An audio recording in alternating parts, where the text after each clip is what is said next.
नमः सिद्धेभ्यः।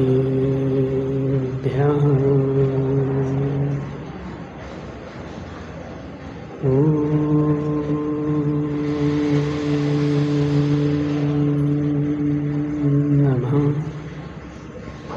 सिद्धेभ्यः।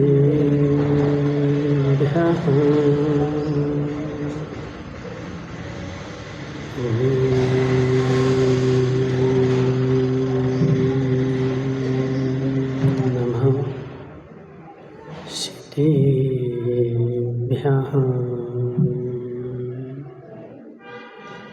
तज्जयति परं ज्योति समं समस्तैरनन्तपर्याये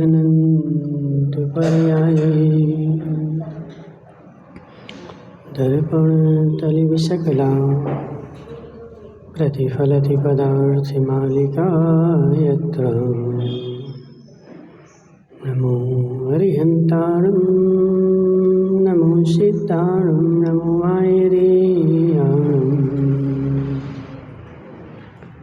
नमो अज्जायाणं नमो लोये सब्बिसाहुणम्। पंच परमेष्टि भगवान के अनंतानंत सिद्ध परमेष्टि भगवान के 1008 देवादेव पारसनाथ भगवान के 1008 देवादेव सुपारसनाथ भगवान के आचार्य भगवान अमृतचंद्र स्वामी के आचार्य भगवान विशुद्ध सागर जी महाराज के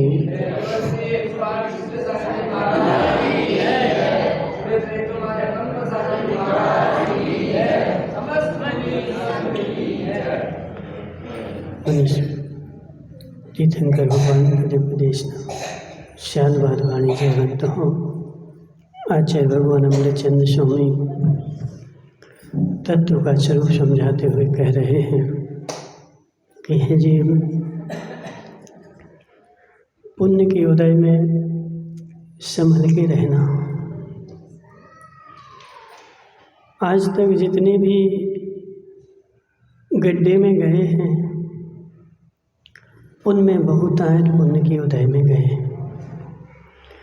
आज तक जितने भी नरक के मार्ग में गए हैं वह सब पुण्य के उदय में गए हैं। जिस क्षण पुण्य का उदय आता है उस क्षण व्यक्ति सब भूल जाता है।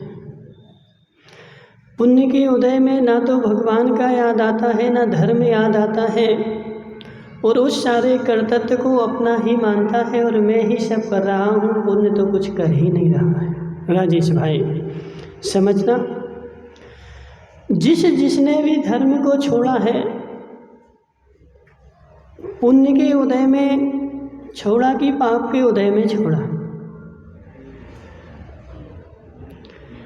पुण्य के उदय वालों के पास देखो, पाप के उदय में जो धर्म को छोड़ेगा उसके पास तो कुछ ना कुछ रीजन होगा, कुछ ना कुछ कारण होगा। लेकिन पुण्य के उदय में जो धर्म को छोड़ रहा है उसके पास कोई कारण भी नहीं है, कोई रीजन भी नहीं है। मात्र क्यों छोड़ के बैठा है? क्योंकि मेरे पुण्य का उदय आ गया है। पड़ोदिया वाली बाबूलाल जी समझना, जब तीव्र पुण्य का उदय आता है तब तुम्हें संभलना पड़ता है, और जब पुण्य का उदय नहीं होता है तब संभलने की आवश्यकता नहीं। वो बैठे ना रमेश भाई, तुम वहाँ लोहारी के गांव जाते हो? जाते हो? कब जाते हो?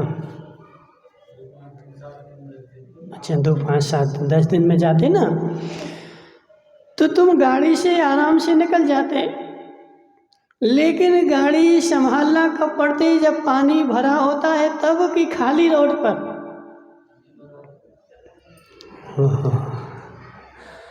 राजेश भाई, नदी में तुम कभी गिरे?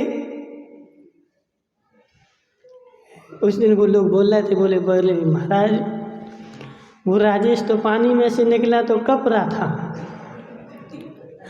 राजेश भाई, कभी तुम नदी में गिरे? हाँ ना तो बोलो, कभी नहीं गिरे। अच्छा रमेश भाई, तुम कभी नदी में गिरे? कब गिरे? छोटे थे ना। तो खाली नदी में गिरे कि भरी नदी में गिरे? पानी वाली में गिरे ना। खाली नदी में कौन गिरा? अजित भाई तुम गिरे? नहीं गिरे। खाली नदी में गिरने वालों की संख्या बहुत कम है, भरी नदी में गिरने वालों की संख्या बहुत ज़्यादा है। जब नदी में पानी ज़्यादा होता है तो नदी में काई जम जाती है, और काई में व्यक्ति जैसे ही पांव रखता है और रिपट करके गिर पड़ता है, लेकिन सूखी नदी में व्यक्ति नहीं गिरता। तो ऐसे राजेश भाई, जब तुम्हारे पुण्य का उदय तीव्र होता है, चारों तरफ से संपत्ति आती है और बेचारा पाप के गड्ढे में गिर पड़ता है। जब चारों तरफ से पुण्य बरसता ना माता, समझो जरा, जब चारों तरफ से पुण्य बरसता है तो व्यक्ति सब भूल जाता है, फिर उसको कुछ भी याद नहीं। मात्र क्या है, वो लक्ष्मी बरस रही ना, उसको बटोरने से फुर्सत नहीं है। कौन बजा रहा है? अच्छा पांडा जी बजा रहे। समझो बाबूलाल जी, लक्ष्मी बरस रही ना चारों तरफ से। अब जो चारों तरफ से लक्ष्मी बरस रही है, उससे फुर्सत मिले तो मैं अपने आप को जानूं, उसे बटोरने से फुर्सत मिले तो मैं भगवान को जानूं, उसे बटोरने से ही बेचारे को फुर्सत नहीं। और वह लक्ष्मी बरसी किसके उदय में?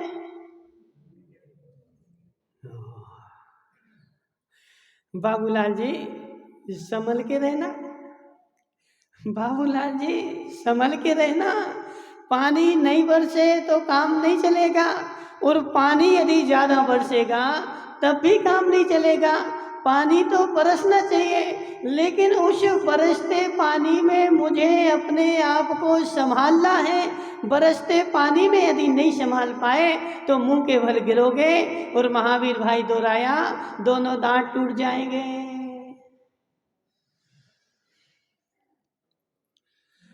रमेश भाई, बरसते पानी में ही दांत टूटते हैं, ठहरे पानी में दांत नहीं टूटते। बरसते पानी में ही दांत टूटते हैं। और जब चारों तरफ से पुण्य बरसता है, फिर बेचारा कुछ भी नहीं सोचता है, फिर तो उसको यही सोच में आती है कि कैसे मैं बटोरूं, कैसे बटोरूं। लेकिन राजेश भाई सोचो तो जरा कि यह बरस क्यों रहा है। जम्बू भाई, तुम्हारे घर पे पानी बरस रहा है? तुम्हारे घर पे पानी बरस रहा कि नहीं है? बरस रहा भाई, यहाँ तो धूप निकली।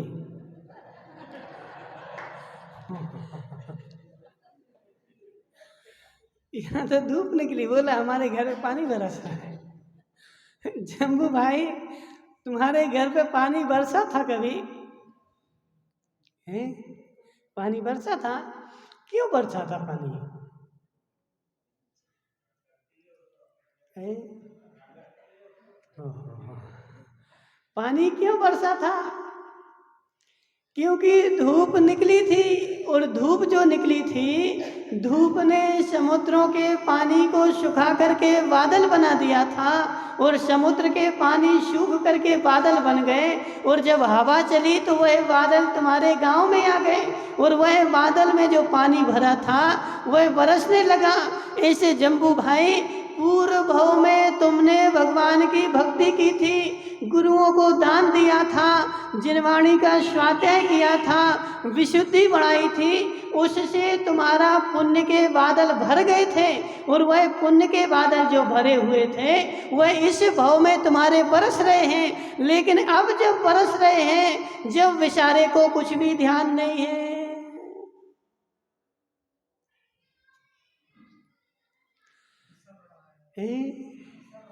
ओम प्रकाश जी, जब बादल बरस रहे ना, अब वह बेचारा सबको भूल गया और सबको भूलने के बाद अब इसको कुछ भी याद नहीं है, मात्र बादल बरसते दिख रहे हैं और गुंडी लेकर के खड़ा हुआ है कि मैं पानी भर के रख लूं।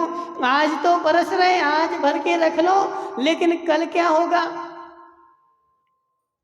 कल्याण थी, समझो जरा। वो जो बच्चा था ना कल, जिसको पूरी सेठ की संपत्ति मिल गई थी, उसको सेठ की संपत्ति क्यों मिल गई? उसको सेठ की संपत्ति क्यों मिल गई? वह अपने पूर्व भाव में धीवर था। धीवर, धीवर जानते ना? सब तुम लोग कुछ नहीं जानते। हाँ, वह पूर्व भाव में, रमेश भाई, पूर्व भाव में वह धीवर था और धीवर होकर के अपने कंधे पर जाल टांग करके और मछलियां पकड़ने जा रहा था। और एक मुनिराज इसको मिल गए तो मुनिराज ने उनको उपदेश दिया कि हे धीवर, तू इतने पाप का काम करता है, जा नरक में ही जाएगा। जम्बू भाई, तू पाप का काम करता है, नरक में जाएगा। अब उसका तो पुण्य का होता है। बोले महाराज, तुम हमें नरक में भेज रहे, अब कल से नहीं आएंगे हम सुनने। समझे जरा, कल से मैं नहीं आऊंगा सुनने। देखो, सत्य बात भी यदि बताई जाए बड़ौदिया वाले, तो अहंकार किसको आता है? सत्य बात सुन के अहंकार किसको आता है? रमेश भाई, सत्य बात सुनकर के अहंकार किसको आता है? नहीं बताओगे? बड़ौदिया वाले तुम बता दो, सत्य बात सुन के अहंकार किसको आता है? सुनने वाले का। सत्य बात सुन के अहंकार उसी को आता है जिसके पुण्य का उदय होगा। तुमने हमें जाना क्या है?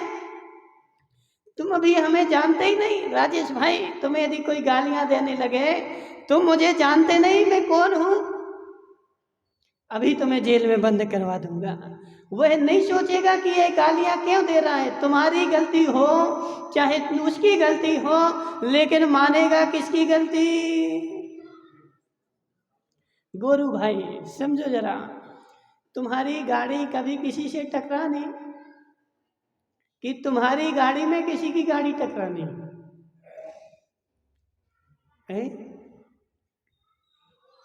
जल्दी बोलो, देखो फिर समय हो जाएगा।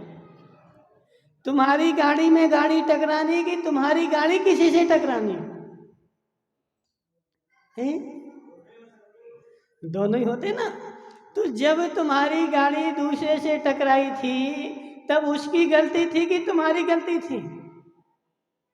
उसकी गलती थी, ठीक है ना? और जब तुम्हारी गाड़ी में किसी की गाड़ी टकराई थी, तब किसकी गलती थी? तब इसकी गलती थी। देखो, वही तो हम पूछ रहे ना, जब तुम्हारी गाड़ी किसी सी गाड़ी से टकराई तब भी उसकी गलती थी, और जब मेरी गाड़ी में किसी की गाड़ी टकराई तब भी उसकी गलती थी। मेरी गलती तो थी नहीं, और हो सकता वह कमजोर हो तो तुमने उसको 2-4 मार भी दिए हो। राजेश भाई, जब मेरी गाड़ी किसी की गाड़ी से टकराई थी तब भी मैं उसके ऊपर हावी हो गया था, और जब मेरी गाड़ी से किसी की गाड़ी टकराई थी तब भी मैं उसके ऊपर हावी हो गया था। मैंने अपनी गलती आज तक स्वीकारी ही नहीं। क्यों? क्योंकि मेरे पुण्य का उदय चल रहा है और मेरी शक्ति दमदार है। मैंने आज तक मेरी गलती हुई नहीं। आज तक जितनी भी गलतियां हुई वो सामने वाले से हुई, मुझसे गलती होती नहीं है। मिथ्या दृष्टि। देखो, बुरा नहीं मानना राजेश भाई, तुमसे नहीं बोल रहे, ठीक है ना? हे मिथ्या दृष्टि, तुझसे आज तक गलती हुई नहीं, आज तक तूने गलती मानी नहीं, यही तेरे मिथ्यात्व का उदय है। आचार्य कहते हैं कि यदि तेरी गलती नहीं है और गलती स्वीकार कर ले तो यह तेरा तप हो जाएगा। देखो रमेश भाई सुनो जरा, यदि तुम्हारी गलती नहीं भी है और दूसरा तुम्हें गाली दे रहा है, भला बुरा बोल रहा है, तो उसको यदि तुमने स्वीकार कर लिया, सहज भाव से सुन लिया, यह तुम्हारा तप हो गया। और यदि तुम्हारी गलती है और वह तुमसे कुछ कह रहा है तो वह गलत क्या कह रहा है, यह तुम्हारा प्रायश्चित हो गया। ओम प्रकाश जी समझो जरा, तुम्हारी गलती नहीं है, माना कि गलती नहीं है, लेकिन फिर भी तुम स्वीकार कर रहे हैं, तो यही तो तप है। शांत हो गए। यदि तुम भी चार बोलोगे, वो भी चार बोलेगा, तो अभी विवाद बढ़ जाएगा, और विवाद बढ़ेगा तो हम रह पाएंगे ना वो रह पाएगा। और तुमने तपस्या कर ली तो तुम्हारा कर्मों की निर्जरा हो गई। अब समझना गोरू भाई, मैंने अपनी गलती आज तक कभी स्वीकारी ही नहीं। आज तक जितनी भी गलतियां हुई वो दूसरे से ही हुई। अब समझो जरा गोरू भाई, तुम कभी बंबई गए? कभी नहीं गए। दिल्ली गए? दिल्ली गए ना। आप समझो, दिल्ली में जब तुम्हारी किसी से गाड़ी टकरा गई थी तब किसकी गलती थी?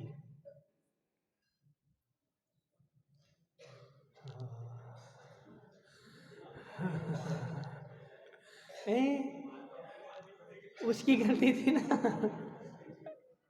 आज समझना, दिल्ली में मेरी गाड़ी किसी की गाड़ी से टकरा गई थी तब भी उसकी गलती थी, और वह बाहर निकल करके आया था तब तुमने उसे क्या बोला था?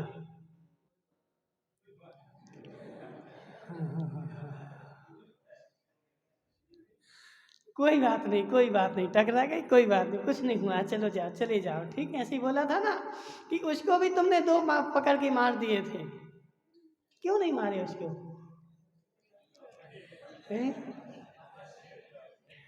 क्या बोल रहा है? उसका एरिया था, उसका एरिया था इसलिए मैं शांत रह गया। उसका एरिया था इसलिए मैंने तब धारण कर लिया। उसके इलाके में मुझे पता नहीं था कि ये कितना शक्तिशाली है, इसलिए मैंने उसे कुछ भी नहीं बोला, वहाँ पर मैं शांत रह गया। लेकिन जहाँ मुझे पता था कि यह मुझसे कमज़ोर है, वहीं मैं हावी हो गया था। इसको बोलते हैं पुण्य का दुरुपयोग। हे जीव, वहाँ तो तू खूब शांत हो गया, वहाँ तूने उससे कुछ भी नहीं बोला, क्योंकि वहाँ तेरी शक्ति कमज़ोर पड़ रही थी। तो यह वहाँ तुम्हारा तप नहीं कहलाएगा, वहाँ तेरा विवेक नहीं कहलाएगा, वहाँ तो तेरा अविवेक ही होगा, आतप ही होगा। यदि वह जैसे तू वहाँ समता रख रहा था, यहाँ समता रख लेता। ओम प्रकाश जी, जैसे वहाँ समता रख रहा था ना जाने कौन होगा, ये कितना बड़ा आदमी होगा, यदि इससे मैंने कुछ बोला तो ना जाने कितना बवाल मच जाएगा।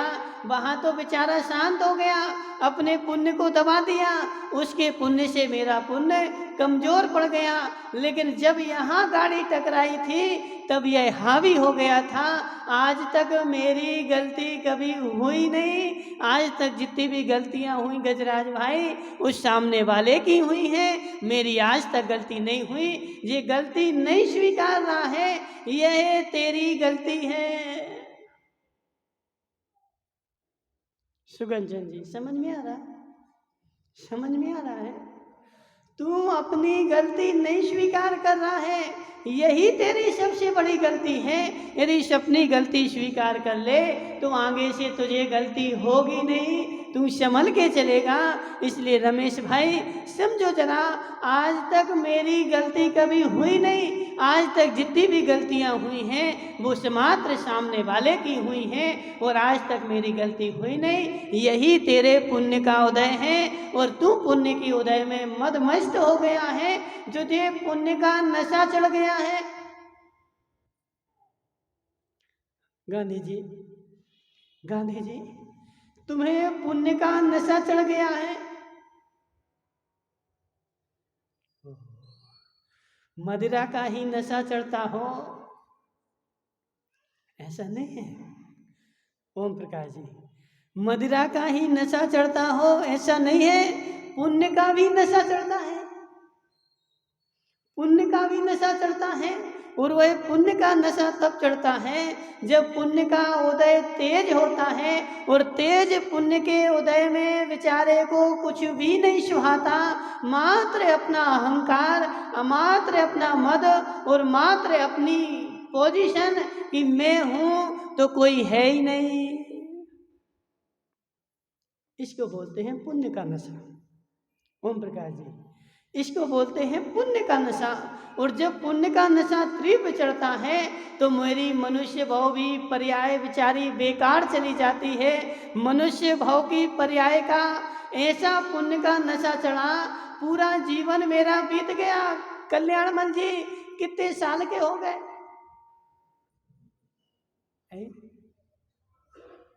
साल के ही हुए? कितने हो गए? 61 के कि 62 के? कल 62 के थे, आज 61 के हो गए।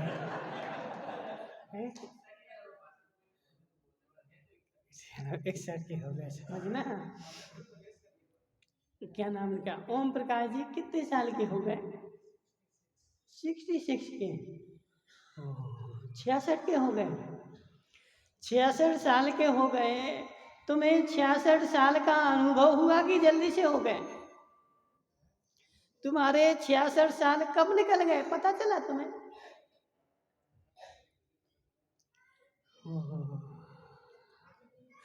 66 साल के कब हो गए पता चला तुम्हें? सुगन चंद जी कितने साल के हो गए? 78 के। देखो सुगन चंद जी 78 के हो गए और वो 62 साल का झुंझुन वाला चला गया। समझो जरा। ओम प्रकाश जी तुम तो 66 के हो गए, लेकिन वो 62 साल का झुंझुन वाला चला गया, उसको अपने जीवन का बेचारे को पता ही नहीं चला। जिस क्षण उसने पुण्य का भोग शुरू किया था और पुण्य का एंड हो गया, उस क्षण एंड के समय भी वो बोल रहा था कि आज ही तो मैं पैदा हुआ हूं, अभी तो मैंने देखा ही क्या है संसार। कल्याणमल जी, अभी कल्याणमल जी क्या बोलते? बोले महाराज अभी मेरी उम्र ही क्या है, अभी तो मैं जवान हूं। सुनो सुनो तो कल्याणमल जी क्या बोलते हैं? बोले महाराज अभी मेरी उम्र ही क्या, अभी तो खेलने कूदने के दिन।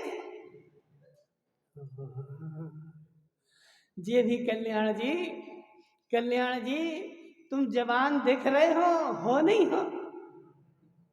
तुम जवान दिख रहे हो, तुम जवान हो नहीं हो?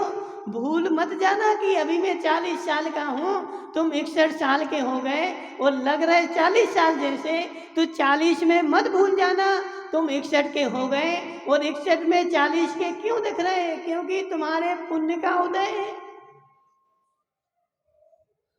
राजेश भाई 61 में 40 के क्यों दिख रहे?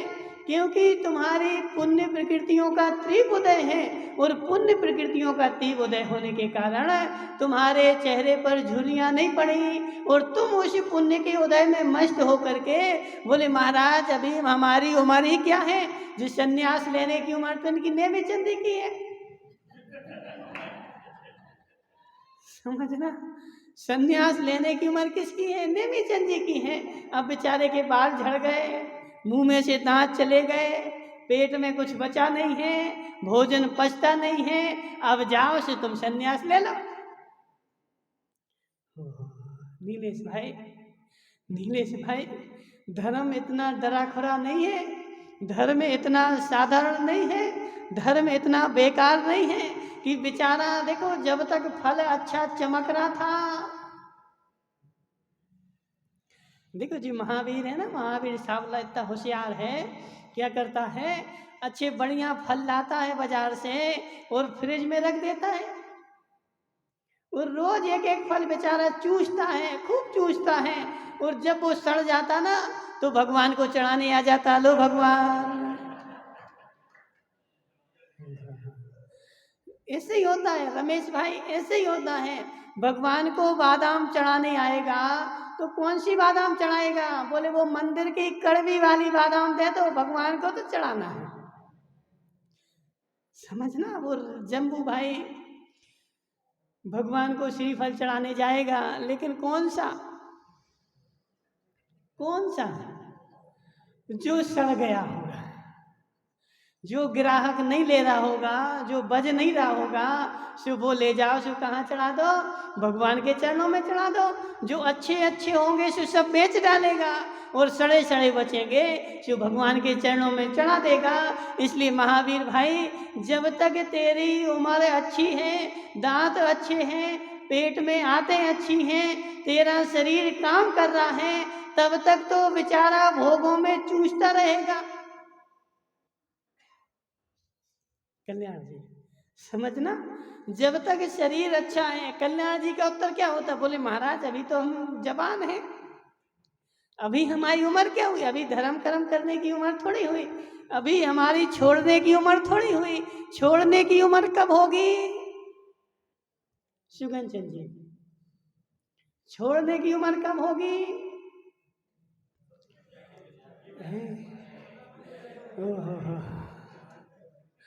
छोड़ने की उम्र कब होगी? जब मेरा शरीर काम नहीं करेगा, मेरे हाथ पैर काम नहीं करेंगे, मेरा हार्ट काम नहीं करेगा, फिर बेचारा देखो, व्यक्ति की धर्म में यही मान्यता है, व्यक्ति की धर्म में यही रुचि है। जब तक बेचारे के पुण्य का उदय है, तब तक तो खूब भोग भोगेगा।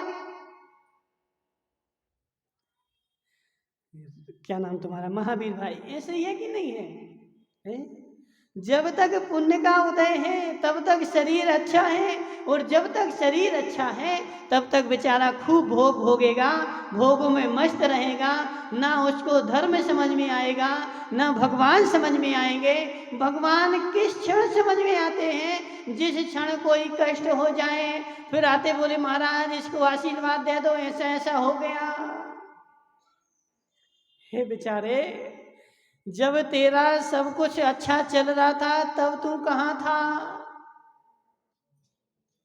जब तक तेरे घर में सारी अनुकूलता थी, बॉबी भाई, बॉबी नाम था तुम्हारा, बॉबी भाई, जब तक तेरे घर में सारी अनुकूलता थी तब तक तू कहाँ था?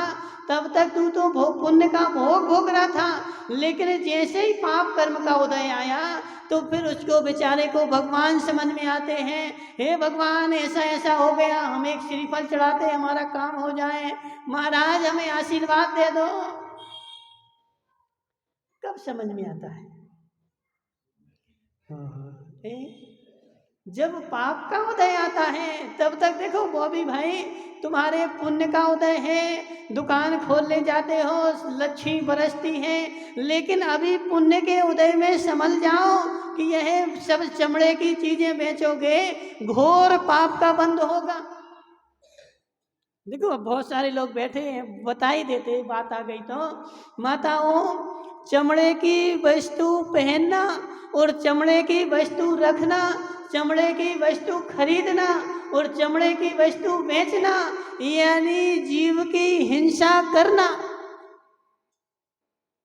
कल्याण जी समझो जरा, तुम इनकी दुकान पे गए, एक बेल्ट खरीद के लाए चमड़े का, और खरीद करके लाए चमड़े का बेल्ट लगा दिया, इनका एक बेल्ट बिक गया, इनने और ऑर्डर दिया कहाँ? कंपनी में बेल्ट बनाओ।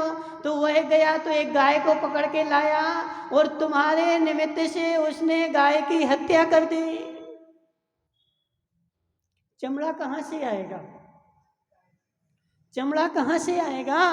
जानवर को मारा जाएगा ना पहले, और जानवर को मारा जाएगा और मार के नहीं निकालते। अभी तुम लोग देखो तो जरा, वहाँ यूपी में कत्ल खाने हैं माताओं, जिंदा गाय के ऊपर उबलता हुआ पानी डाला जाता है। कल्याण जी, जिंदा गाय के ऊपर उबलता हुआ पानी डाला जाता है। उबलता हुआ जिंदा के ऊपर पानी डालेंगे, उसकी चमड़ी जो है ना उकल जाएगी, जल जाएगी, ऊपर आ जाएगी, और फिर उसकी जिंदा में ही खींची जाएगी। मरे में खींचेंगे तो वह तो चमड़ी खराब। माताओं समझो जरा, वह जिंदा में उसकी पूरी चमड़ी खाल खींच ली जाती है, और जब खाल खींच ली जाती है अब वह मर जाती है। और वह खाल क्यों खींची गई उसकी खाल क्यों खींची गई? क्योंकि तुम्हारे लिए चमड़े का बेल्ट चाहिए था, तुम्हारे लिए चमड़े के जूते चाहिए थे, तुम्हारे लिए चमड़े का पर्स चाहिए था।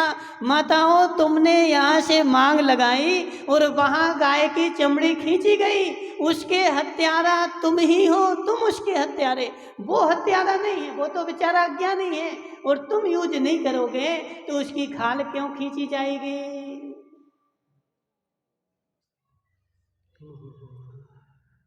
जम्बू भाई समझो जरा, समझो जरा बात को। तुम्हें तो ज्ञान ही नहीं है, तुम्हें तो अज्ञान है। और अज्ञानता में बेचारा चमड़े के बेल्ट लगा के घूम रहा है, चमड़े के पर्स लगा के, बोले महाराज अच्छे नहीं मिलते।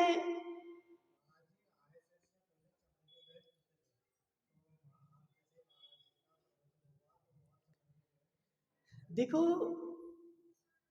ओम प्रकाश जी, चमड़े का बेल्ट, चमड़े की वस्तु, तुम देखो कल्याण जी, तुम्हारे मंदिर में ढोलक रखी, उसमें चमड़े की पट्टी लगी है, और पूरा दोष तुम्हें जा रहा है, गाय की हत्या का दोष तुम्हें, क्योंकि तुम अध्यक्ष हो। नहीं, हाँ ठीक है ना, चमड़े की है।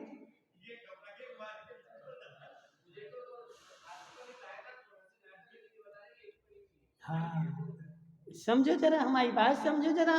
देखो वह जो चमड़ी है ना, वह चमड़ी मरे हुए जीव की है कि जिंदा जीव की है? वह चमड़ा जो है ना, अब जीव मर चुका और वह मरा हुआ जीव ही है। चमड़े की वस्तु यदि छू करके तुम मंदिर में चले गए, घोर पाप का बंद हो गया। महावीर भाई सुनो, तुम दो गेरिया क्या हो तुम? दुगेरिया हो ना।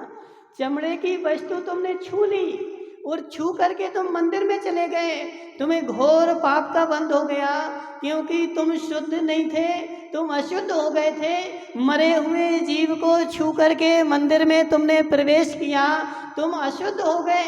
अब मरे हुए वस्तु को छू करके और पूरा सिर से नहाना पड़ेगा, तब तुम कपड़े बदलने पड़ेंगे, जब तुम मंदिर में अंदर जाने के पात्र बनोगे।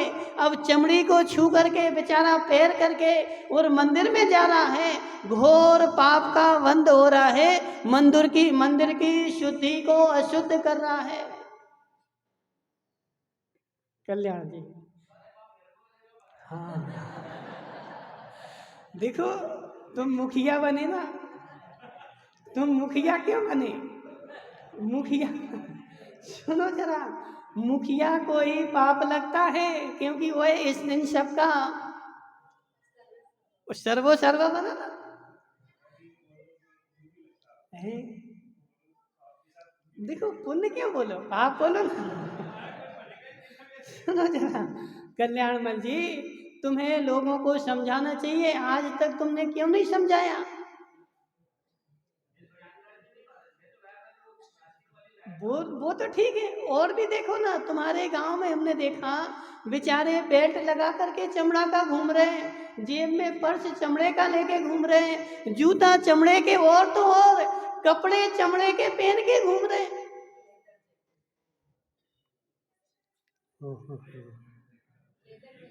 माताओं, माताओं विवेक जगाओ, विवेक जगाओ। आज से 20 साल 25 साल पहले चमड़े का बहिष्कार हुआ था और सबने चमड़े को नहीं यूज करने का नियम लिया था, और तुम लोग आज तक भी सोते रहे।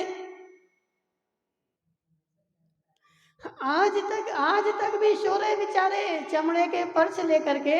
हे जीव, चमड़े की वस्तु, अजित भाई तुम तो नियम ले लो। नियम है कि नहीं है? ले लो आज से नियम, चमड़े की कोई भी वस्तु यूज नहीं करेंगे, और जितना घर में रखा होगा उसको घूरे पे फेंक देंगे, भले 1 करोड़ का हो। ठीक है, आज से चमड़े की वस्तु यूज नहीं करना। मेरे कारण उन मूक प्राणियों का वध हो रहा है, क्योंकि मैं उसको यूज कर रहा हूँ, इसलिए वहां मारे जा रहे। यदि कोई यूज नहीं करेगा तो उनको कौन मारेगा फिर?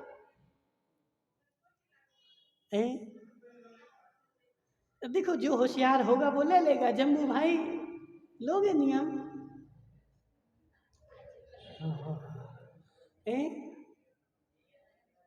हाँ, ले लिया था, ठीक है ना। देखो, जिसको विवेक जगाना हो, जिसको धर्म करना हो और जिसको नरक में जाना हो, वो नियम नहीं लेना। माताओ देखो, संभल के नियम लेना।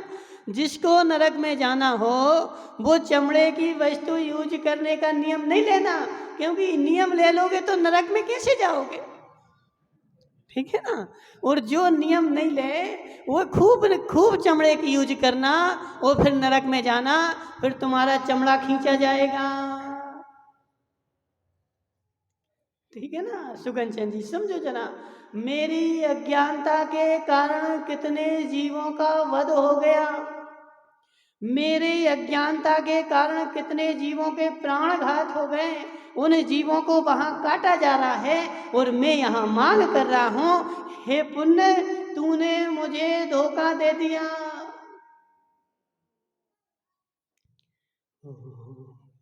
बॉबी भाई, सत्य बताना, तुम्हारी दुकान पर चमड़े की वस्तु कौन खरीदने आता है? सारे तो आते हैं, लेकिन फिर सारे में कुछ और तो होगी ना, क्वालिटी तो होती होगी ना।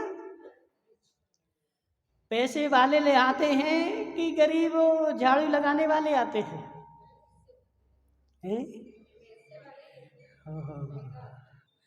तुम्हारे पुण्य का उदय आया और पुण्य के उदय में लक्ष्मी बरसी और बेचारे ने 10,000 रुपए की एक जैकेट पहनी, काहे की? चमड़े की, और पहन करके बेचारा घूम रहा है। उसको तो विवेक ही नहीं है कि यह जैकेट जो मैंने खरीदी है ना, यह मेरे भाव खराब कर देगी। भाव में मुझे खाने को नहीं मिलेगा, पहनने को नहीं मिलेगा। आज चमड़े की पहन लो। लेकिन देखो, आचार्य कुंद स्वामी कहते हैं, क्या नाम तुम्हारा? अजित भाई, जो जीव इस भव में पुण्य में मस्त हो गया, उसके अनंत भव तो निगोद में जाएंगे। ना वहाँ हाथ रहेंगे, ना पैर रहेंगे, ना पहनने की कोई कंडीशन ही नहीं बनेगी। आज इस भव में मस्त हो गया। बॉबी भाई, आज तुम्हारा पुण्य का उदय है, तुम चमड़े की वस्तु भी बेच रहे, तब भी बिक रही। समझना क्यों बिक रहे? एक बेल्ट कितने का बेचते हो? 300 रुपया का। और कपड़े का? समझो जरा, 300 रुपए के वो बेल्ट बेच रहा है चमड़े के, और वो लोग लेने आ रहे। लेकिन बॉबी भाई, ये तो बताओ कि भविष्य में क्या होगा? बोले महाराज, भविष्य किसने देखा? वर्तमान देखो ना। भविष्य किसने देखा? वर्तमान देखो ना। वर्तमान में कमाई हो रही, वर्तमान में बिक रहे, लेकिन वर्तमान के साथ है जीव, तू अपना भविष्य देख। मैं कितने कर्मों का बंध कर रहा हूँ, और ये कर्म जिस क्षण उदय में आएंगे उस क्षण तेरी क्या गति होगी। इसलिए बॉबी भाई, यदि तुम्हें विवेक हो, जीवों के प्रति दया हो, तो तुम वो छोड़ देना, वो बेचना, खड़े हो जाओ। ठीक है ना। चमड़े की नहीं बेचो, प्लास्टिक की खूब बेचो। हाँ, ठीक है ना। बैठ जाओ। देखो कितना उद्धार हो गया कल्याण जी। अब तुम्हें पुण्य का बंध होगा। ठीक है ना। हाँ, अब पाप का बंध नहीं होगा, अब किसका होगा? पुण्य का बंध होगा। क्यों? क्योंकि तुम महाराज जी को लेकर के आए और महाराज जी के निमित्त से एक जीव का उद्धार हो गया, इसलिए तुम निमित्त बने, इसलिए अब तुम्हें पुण्य का बंध होगा। ठीक है ना। अब बुरा नहीं मानना। बोले महाराज, तो समझो जरा कि मेरी अज्ञानता ऐसी थी कि आज तक मैंने कितने जीवों के कलेवर को अपने कलेवर से लपेट कर मैं घूमता रहा, लेकिन मुझे देखो, तुम लोग माताओं भी, तुम लोग भी दूध की धुली नहीं हो।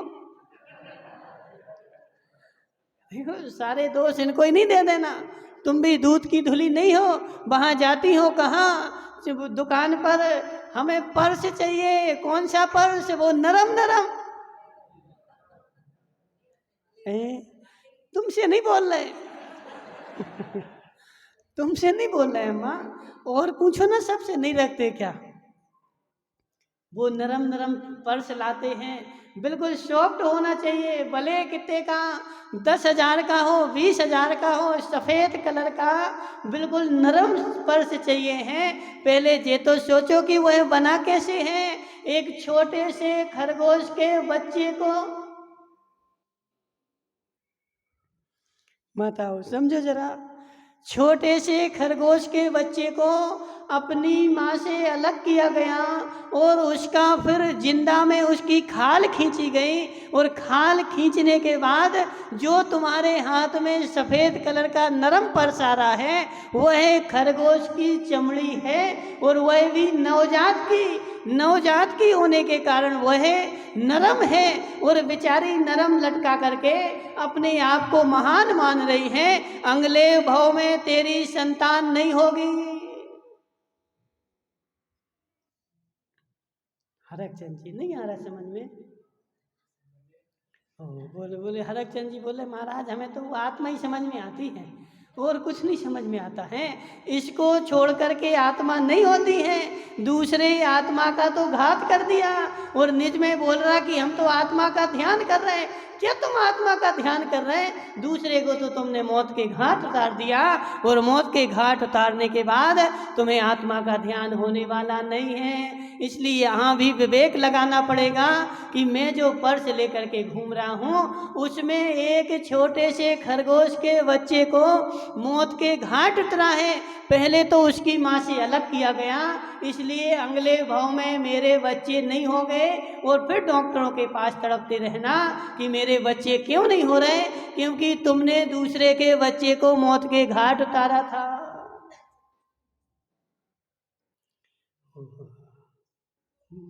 जम्बू भाई भैंस रोडगढ़ वाले जब मौत के घाट उतारते हैं जब तो आनंद आता है, लेकिन जब बच्चे नहीं होते हैं तो फिर संसार में बेचारा बिलखता है कि मेरे ही से भगवान रूठा था, तुमसे भगवान नहीं रूठा था, तुम भगवान से रूठे थे, तुमने भगवान की देशना नहीं सुनी थी, इसलिए यह स्थिति आई है। और नरम नरम पर्स लेकर के माता घूमो खूब।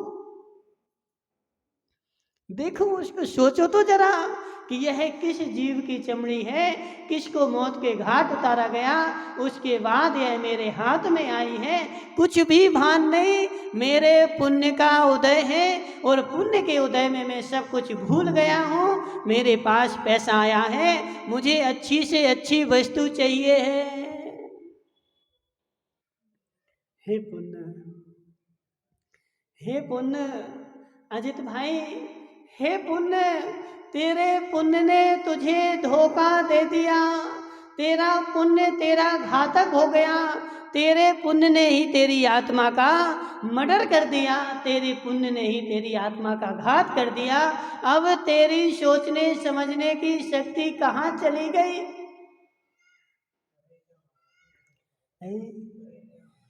ओम प्रकाश जी, जो नहीं किया वो करो, जो आज तक नहीं किया ना वो करो ना। अपने अपने अपने प्रत्येक कार्य में विवेक जगाओ। संगी की परिभाषा यही है, जो हित को जानता है, अहित का परिहार करता है, सोचता है, विचारता है। कई बार तो हमें ऐसा समझ में आता है कि बेचारा जम्बू भाई संगी है कि ये संगी है। समझना, जम्बू संगी है कि ये संगी है। क्यों? क्योंकि बेचारा किंचित मात्र भी सोचता नहीं है। उससे कुछ भी बोलो तो वो क्या कहता है, बोले महाराज हम तो संसारी हैं। हे जीव, हे जीव, जरा सोच तो तू जरा विचार तो कर। आज तो संसारी है, लेकिन कल के दिन निगोदिया हो जाएगा। आज संसारी है, कल के दिन निगोदिया हो जाएगा। आज संसारी है, आज सोचने की समझने की शक्ति है, लेकिन सोच समझ नहीं रहा है। लेकिन कल जो है ना, शक्ति ही नहीं मिलेगी सोचने समझने की। फिर तू नगोद में एक श्वास में 8-10 बार जन्म्यो मरो भयो दुख बार। फिर नगोद में जा कर के एक श्वास में जन्मना 18 बार और 18 बार मरना। फिर जन्मने मरने से ही फुर्सत नहीं, सोचने विचारने की तो शक्ति दूर गई। माताओं, तुम लोग सोचते हो कि नहीं सोचते हो? हैं? सोचते हो कि नहीं सोचते हो? मेरे घर में वस्तुएं जो रखी हुई हैं, उसमें ये सोचो कि कितनी वस्तुएं जीवों की चमड़े की हैं। मेरे घर में जो चीज लेकर मैं आया हूं, वह कौन से जीव की खाल उधेड़ करके आई है? सोचा कभी? सोचा कभी? माताओं, आज से विचार करना। और जिसको नरक में नहीं जाना हो, जिसको जाना हो, उससे नहीं बोल रहे हो। इसलिए देखो, कल दौलत राम जी ने 6 ढाला में क्या लिखा? सुन भवी मन थिर आने, जो चाहो अपनो कल्याणे। हे भवी जीव, हे भव्य जीव, यदि तू अपना कल्याण चाहता है तो मेरी बात को सुनना, और यदि तू भव्य है तो मेरी बात को नहीं सुनना। जो अभव्य होगा ना, वो तो बेचारा सुनेगा ही नहीं। वह तो महाराज को दोष देगा, जी महाराज कहाँ गए यहाँ पे। देखो बुंदेलखंड में बोलते, जी महाराज कहाँ गए, हमारा तो संसारी छुड़वाने के पीछे पड़ गए। बताओ, देखो ऐसी बुंदेलखंड में लोग बोलते ना कि जी महाराज अभव्य जीव जो होगा, अभव्य जीव जो होगा, आज अपने अपने आत्मा की पहचान कर लेना कि मैं भव्य हूँ कि अभव्य हूँ। जो अभव्य होगा, जिसको मोक्ष नहीं जाना होगा, वह जीव सोचेगा कि ये महाराज बुरे आए, कि मेरी खोट ही खोट बताते रहते हैं। और जो भव्य जीव होगा, वह सोचेगा कि मेरा अहो भाग्य है कि महाराज मेरे नगर में आए और मुझे ज्ञान करवाया, मुझे ज्ञान दिया। लेकिन अभव्य जीव जो होगा, हे जीव, इसलिए जम्बू भाई, हम तुमसे कुछ नहीं बोल रहे। तुम अपने अंदर में सोच लो कि तुम्हारे भाव क्या चल रहे। महाराज को गालियां दे रहे कि अपना अहो भाग्य मान रहे। देखो हमें पता है राजेश भाई, हमें पता है बहुत सारे जो है ना, अंदर अंदर में गालियां भी देते रहते। लेकिन हे जीव, तू गालियां ही दे पाएगा, कर कुछ नहीं पाएगा। कौवा के कोसने से ढोर नहीं मरत, कौवा के कोसने से ढोर नहीं मरत, ढोर अपने भाग्य से मरेगा। इसलिए हे पुण्यवान जीव, अपना थोड़ा विवेक लगा। पुण्य के उदय से तेरे यहाँ संपत्ति बरस रही है, लेकिन पुण्य के उदय से संपत्ति तो बरस रही है, लेकिन तू अपना विवेक जगा कि मैं अपने पुण्य को कहाँ लगा रहा हूँ, मैं अपने पुण्य को कहाँ लगा रहा हूँ, मेरा पुण्य किस ओर जा रहा है। पुण्य के उदय से संपत्ति तो आ रही है। बॉबी भाई, तुम टेंशन नहीं करना, जितनी तुम्हारे पास पुण्य होगा उतनी संपत्ति आएगी ही आएगी, उतनी कोई मेरी छीनने वाला नहीं है। मैं चमड़ा बेचूं तो और नहीं बेचूं तो मेरे पुण्य से संपत्ति आती है, मेरे चमड़ा बेचने से संपत्ति नहीं आती है। इसलिए माताओं, जिसको मोक्ष जाना हो, ठीक है, सबसे नहीं बोल रहे, और जो भव्य हो, अभव्य हो वो कुछ नहीं करना। जो भव्य हो वह चमड़े की वस्तुएं पहनने का, चमड़े की वस्तु खरीदने का त्याग कर देना है। तुम्हारा तो त्याग है, लेकिन पीयूष की अम्मा का त्याग है क्या? समझो जरा, सबका थोड़ी त्याग है, तुम्हारा तो त्याग है इसलिए तुम बोल रहे। लेकिन जिसको मोक्ष जो भक्त हो वह चमड़े की वस्तु छूने का ही त्याग कर देना। देखो, चमड़े की वस्तु छूने के बाद मंदिर में तब आना जब तुम नहा करके आओ। बिना नहाए मंदिर में घुसना मत। यदि मंदिर में घुस गए तो घोर पाप का बंध होगा, क्योंकि तुम अशुद्ध थे। देखो, अशुद्धि में मंदिर में नहीं घुसना। मंदिर में जब भी घुसना पूर्ण शुद्ध होकर के घुसना। तुम देखो, जंगल गए, 2 नंबर गए, रात में भोग भोगे और ऐसे ही मंदिर में घुस गए, पहले नहा करके स्नान करके आना। संडासे में घुस के गए, जिन कपड़ों में 2 नंबर गए उस कपड़ों में मंदिर में नहीं घुसना। तुम अशुद्ध हो गए, तुम्हारे कपड़े अशुद्ध हो गए।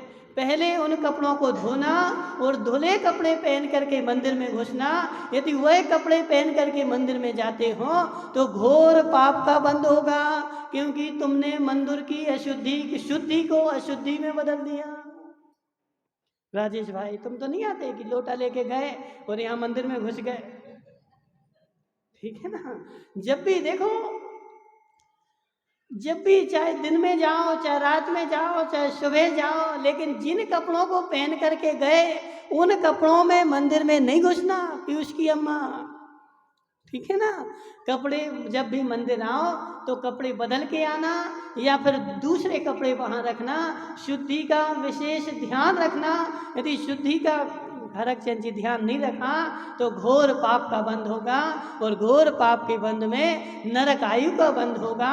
और नरक में जाकर के फिर वहाँ कोई शुद्धि नहीं, कोई अशुद्धि नहीं। नरक में कोई शुद्धि नहीं, ना मंदिर ना शुद्धि, फिर घूमना खूब छबे छबे, ठीक है कल्याण जी। इसलिए हे पुण्य, तुम मेरे पुण्य का उदय तो है, लेकिन पुण्य के उदय में तू संभल के रहे। यदि पुण्य के उदय में नहीं संभला, आई नदी में नहीं संभला तो बह जाएगा। ऐसे तेरे पास पुण्य की नदी आई है रमेश भाई, पुण्य की नदी आई है, लक्ष्मी चारों तरफ से बरस रही है, लेकिन अब तुझे संभलना पड़ेगा। बह जाएगा, बह जाएगा। और एक बार बह गया ना कल्याण जी, यदि कोई इस डैम में 12-16 गेट खुल गए, यदि 16 गेट के खुले में कोई गिर पड़े तो क्या होगा? बचेगा नहीं। क्यों? क्यों नहीं बचेगा? इतनी बड़ी नदी उफान के ऊपर है, और इसमें यदि कोई बह जाए तो बचने वाला नहीं है। ऐसे रमेश भाई, तुम्हारे तीव्र पुण्य का उदय है, और उस पुण्य के उदय में यदि तुम बह गए तो बचने वाले नहीं हो। जिसके पुण्य का उदय है उसको बड़े संभल के रहना पड़ेगा। संभल के रहेगा तो ही उसके प्राण बचेंगे, और यदि संभल के नहीं रह रहा है और मस्त हो गया अपने में तो बेचारा नरक निगोद में जाकर के मिलेगा। और वहाँ नरक निगोद के गड्ढे में एक बार जो गया तो अनंत काल कोई वहाँ सुनाई होने वाली नहीं है। इसलिए पुण्य का उदय है, पुण्य में संभल के रहना। यहाँ पर आचार्य भगवान वही बोल रहे हैं कि हे जीव, चोरी जो है, दूसरे की वस्तु को तू चुरा करके खुशी मान रहा है। देखो, जम्बू भाई गया दूसरे के घर में, और वहाँ कोई वस्तु रखी हुई थी, और उठा करके आ गया और आकर के घर में रख ली और खुशी मान रहा है। बोले किसी को पता ही नहीं चला। समझना, किसी को पता ही नहीं चला। मैं उसकी चीजें ऐसे चुरा के ले आया, किसी को पता ही नहीं चला। लेकिन यह चीज जो तू चुरा के लाया है, उसे चुराने में भी तेरा पुण्य लगा है, और जो किसी को पता नहीं चला उसमें भी तेरा पुण्य लगा है। चोर कौन नहीं पकड़ा जाता राजेश भाई? चोरियां बहुत सारी होती हैं, लेकिन कोई कोई चोर ऐसा होता है कि पकड़ा नहीं जाता, और कोई कोई चोर ऐसा होता है कि बेचारा पकड़ा जाता है। वह क्यों नहीं पकड़ा गया? पुण्य तेज है। पुण्य के उदय में क्या होता ना कि पत्थर भी सोने के भाव बिक जाते हैं, और पाप के उदय में सोना भी पत्थरों के भाव बिकता है। तो वह चोरी करके आया, पाप करके आया, लेकिन उसका पाप नहीं पकड़ा गया। क्यों नहीं पकड़ा गया? क्योंकि उसके पुण्य का उदय था, उसका पुण्य खर्च हुआ है। इसलिए हे जीव, तू मस्त मत हो जा। पुण्य के उदय में देख, मैं कहीं चोरी तो नहीं कर रहा। किसी की भी चोरी करो, चाहे टैक्स चोरी करो, चाहे वस्तु की चोरी करो, चोरी तो चोरी है। अब तुम भले टैक्स चोरी को अच्छा मानने लगो कि ये तो अच्छी होनी है, तो यहाँ पर तत्वार सूत्र में एक सूत्र दिया है, राज्यातिक्रमा। राज्यातिक्रमा, यदि तुम राज्य के नियमों के भी विरुद्ध चल रहे हैं तब भी तुम चोरी कर रहे हैं। राजेश भाई, ऐसा देखो, हम नहीं बोल रहे, ऐसा आगम में लिखा हुआ है, मूलाचार्य जी में लिखा हुआ है कि महाराज को अपना आचरण पालन करते हुए भी शासन के नियमों का पालन महाराज को भी करना पड़ेगा। क्यों करना पड़ेगा? वो उनसे बंधे थोड़ी हैं, लेकिन राज्य की कुछ सीमाएं हैं, राज्य की कुछ व्यवस्था है, राज्य का कुछ नियम है। यदि उसका तुम उल्लंघन करोगे तो तुम्हें भी घोर पाप का बंध होगा। वह भी तुम्हारी राज्य में जैसे निषेध किया गया हो, मुनिराज के लिए जहाँ जाने का निषेध हो, आम आदमी के जाने का निषेध हो, वहाँ मुनिराज नहीं जा सकते। कल्याणमल जी समझो जरा, जैसे किसी ने अपने खेत पर बाड़ी लगा दी और बाड़ी लगा करके तुम पहुंच गए कि चलो महाराज हम खोले देते हैं, तुम खोलने वाले होते कौन हो? तुम खोलने वाले होते कौन हो? उसके मालिक से पूछो पहले।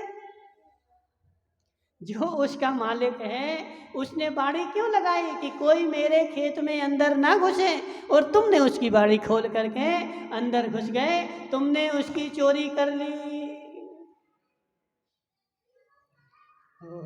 उसकी पहले अनुमति लेना पड़ेगी, उससे पहले पूछना पड़ेगा, मैं तुम्हारी बाड़ी खोल सकता हूँ, तुम्हारे अंदर आ सकता हूँ, और ऐसे ही खोल के चले गए तो तुम्हें घोर पाप का बंध होगा, चोरी का दोष लगेगा। राजेश भाई, अब देखो तुम कुछ भी करते हो, लेकिन आगम तो जो है सो है, जो लिखा हुआ है वो ही मान्य होगा, इसके अलावा कुछ मान्य नहीं होगा। यदि मैं राज्य के टैक्स की भी चोरी करता हूँ तब भी मुझे चोरी का ही दोष लगेगा। वहाँ तुम कुछ भी बहाने बनाते रहो कि बोले महाराज मैं चोरी नहीं करूँगा तो काम नहीं चलेगा। अब तुम्हारा काम चले चाहे नहीं, लेकिन कर्म का काम तो चल रहा है, वह चोरी ही चोरी है। इसलिए हे जीव, पुण्य का उदय है, चोरी का भी ध्यान रख, चोरी को भी छोड़, तभी तेरे पुण्य का उदय होगा, तेरे व्रत फलेंगे। इसके बिना व्रत फलने वाले नहीं हैं। बोले शांतिनाथ भगवान की। सभी अपने स्थान पर बैठेंगे। यहाँ पर उपस्थित